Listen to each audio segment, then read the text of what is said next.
Fama, dinheiro, sucesso, tudo isso por um caminho encurtado. Para alguns, é apenas um resultado do talento, persistência e oportunidade. Mas para outros, existe algo muito mais sombrio escondido por trás dos holofotes.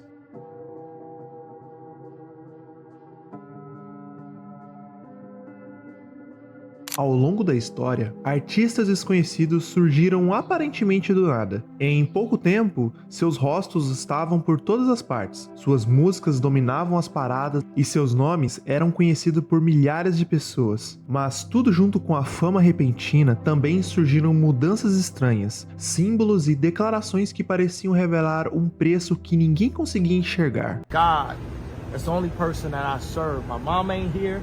My mama was sacrificed. Michael Jordan, what about him? His daddy, right? Bill Cosby, his son. Mas seria isso coincidência ou estratégia para chamar atenção? Ou sinais de que algumas pessoas estariam dispostas a oferecer muito mais do que talento para conquistar o sucesso?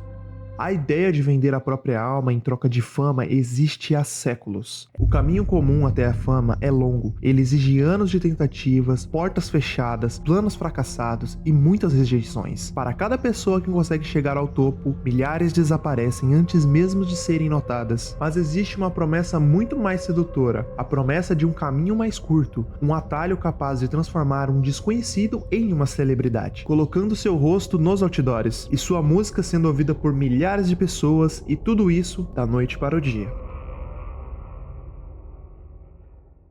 O pacto surgiria em um momento de maior fraqueza, quando alguém acredita ter talento, mas percebe que somente isso talvez nunca seja o suficiente. Quantos anos se passam, as oportunidades desaparecem e o sonho começa a parecer impossível, e é aí que surge a proposta. Não necessariamente como uma figura escondida nas sombras, segurando um contrato escrito com sangue. Ela pode aparecer como uma oportunidade inesperada, uma voz perguntando até onde aquela pessoa estaria disposta a ir, ou uma atitude tomada por conta própria. Nas antigas lendas, tudo aquilo que era conquistado repentinamente precisava ser pago com alguma maneira. Dinheiro, reconhecimento, influência e admiração poderiam ser entregues imediatamente, mas em troca, algo muito valioso seria exigido: a sua própria alma. E essa é a parte mais assustadora dessa história. O pacto não obriga ninguém a aceitar, mas oferece exatamente aquilo que a pessoa sempre desejou, no momento em que ela estivesse desesperada o bastante para não perguntar qual seria o preço a ser pago. Em Hollywood, essa suposta promessa encontra o cenário perfeito, pois todos os dias pessoas chegam carregando sonhos de obter riqueza e fama. Algumas passam anos sendo ignoradas, e outras aparentemente surgem do nada e conquistam tudo em questão de meses. E é nesse instante que as perguntas começam: como alguém desconhecido alcançou tamanho sucesso tão repentinamente? Talvez seja apenas uma estratégia de marketing, ou coincidências vistas por pessoas que desejam encontrar um mistério, mas para aqueles que acreditam, a fama repentina seria o primeiro sinal de que um acordo foi realizado. O problema é que o sucesso recebido de forma rápida também pode se desaparecer rapidamente. E quem aceita um caminho encurtado talvez passe o restante da vida tentando impedir que tudo aquilo seja tomado de volta. A ideia de um pacto com o diabo não nasceu de um único acontecimento. Ela foi construída lentamente por meio de crenças religiosas, lendas populares e histórias criadas para alertar sobre os perigos da ambição. Eram narrativas sobre pessoas que desejavam ultrapassar os limites humanos e, para isso, buscavam a ajuda de forças que jamais conseguiriam controlar. Uma das mais antigas histórias cristãs desse tipo é a lenda de Teofólio de Anada, um religioso que teria vivido durante o século VII. Teófilo perdeu sua posição dentro da igreja e foi consumido pela revolta. Desesperado para recuperar o poder que acreditava merecer, ele procurou um intermediário capaz de colocá-lo diante do diabo.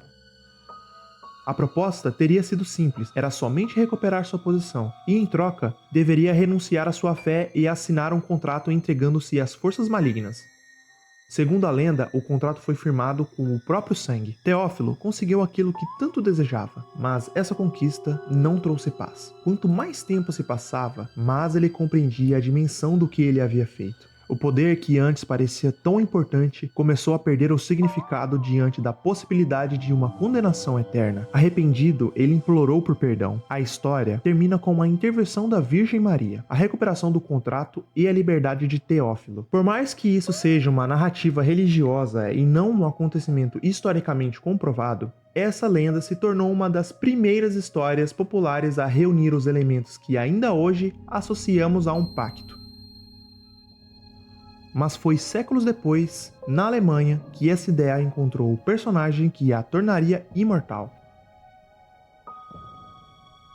A lenda foi inspirada em um homem real, conhecido como George, ou Johann Georg Faust, que viveu entre o final do século XV e o início do século XVI. Ele circulava por cidades alemãs se apresentando como astrólogo, alquimista, mágico e conhecedor de assuntos proibidos. Pouco se sabe com certeza sobre sua vida, mas depois de sua morte, os rumores cresceram. Diziam que sua inteligência não era natural, que seu conhecimento teria vindo de forças demoníacas e que sua morte violenta representava um momento em que o diabo finalmente retornará para buscá-lo. Em 1587, essas histórias foram reunidas em um livro conhecido como Faustbuch. Segundo esse livro, Faust aparece como um homem que não aceita os limites do conhecimento humano. Mesmo depois de estudar e aprender tudo aquilo que estava ao seu alcance, ele continuava insatisfeito. Ele queria dominar aquilo que nenhum homem dominaria. É então que surge Mefistófeles, uma figura demoníaca que lhe oferece conhecimento, prazeres e poderes além da capacidade humana. E em troca, Faust deveria entregar sua alma quando o período estabelecido pelo acordo chegasse ao fim. Esse livro transformou rumores sobre um homem real em uma das lendas mais influentes da cultura ocidental. O diabo nunca precisaria obrigar alguém a aceitar sua proposta. Ele apenas precisaria descobrir o que aquela pessoa mais desejava e esperar até que ela estivesse disposta a perder tudo para conseguir.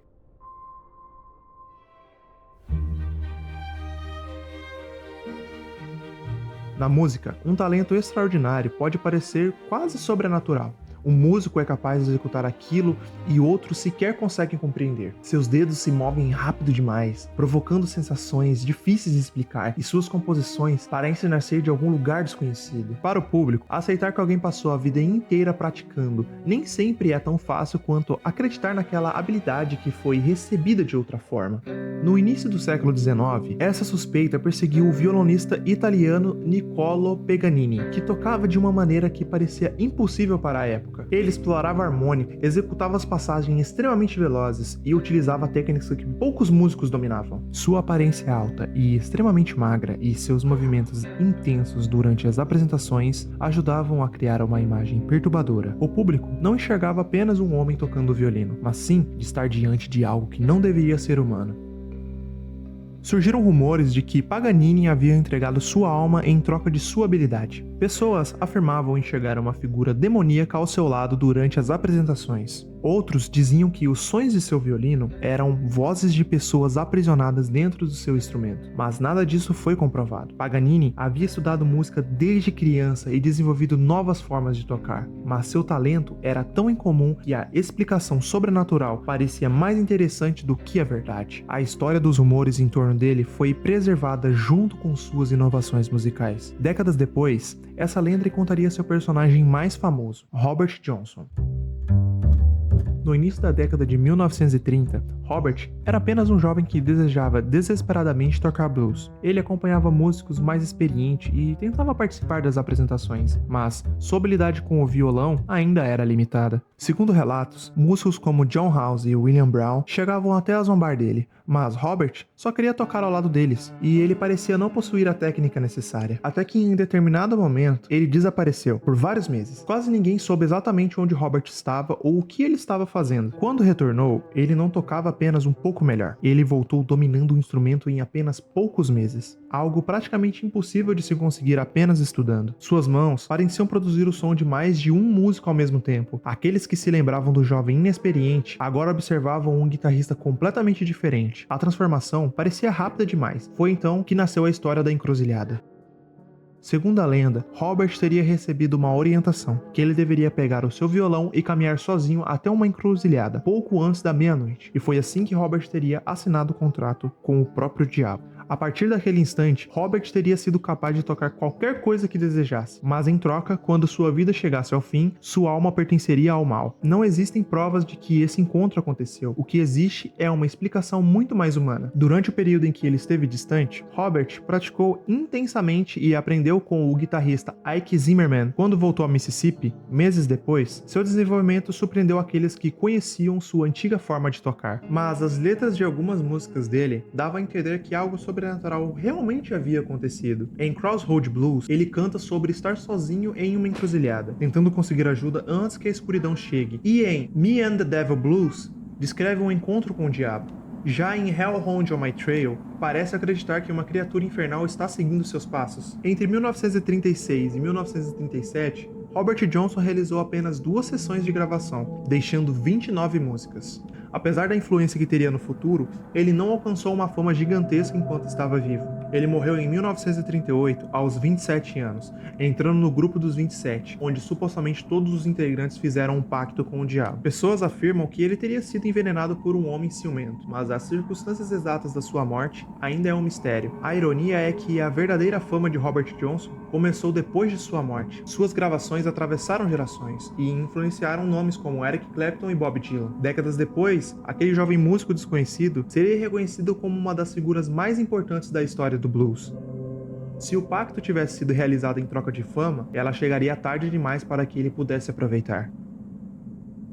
Hollywood, um lugar onde todos os anos milhares de pessoas chegaram procurando uma oportunidade, mas apenas algumas conseguiram a fama. Quando um desconhecido se transforma repentinamente em uma celebridade mundial, a mudança pode parecer inexplicável. Em poucos meses, tudo se transforma, o comportamento muda. A imagem se torna mais provocadora e símbolos sombrios começam a aparecer em fotografias e apresentações. Chifres, pentagramas, figuras demoníacas e encenações semelhantes a rituais passam a fazer parte do espetáculo. Para alguns, isso seria apenas arte, uma maneira de provocar, causar polêmica e manter o público assistindo, mas para outros, seria sinais deixados diante de todos. A suspeita cresce ainda mais quando artistas afirmam em entrevistas ou em músicas que venderam a alma para alcançar o sucesso. Muitas dessas declarações são metáforas, brincadeiras ou frases retiradas de contexto, mas quando colocadas ao lado de símbolos ocultistas e de uma ascensão repentina, começam a aparecer confissões. A própria indústria percebeu o poder disso, transformando essa teoria em puro marketing grátis. Não existem provas de que celebridades realizaram pactos sobrenaturais. Para conquistar a fama, alguns artistas precisaram mudar o seu nome,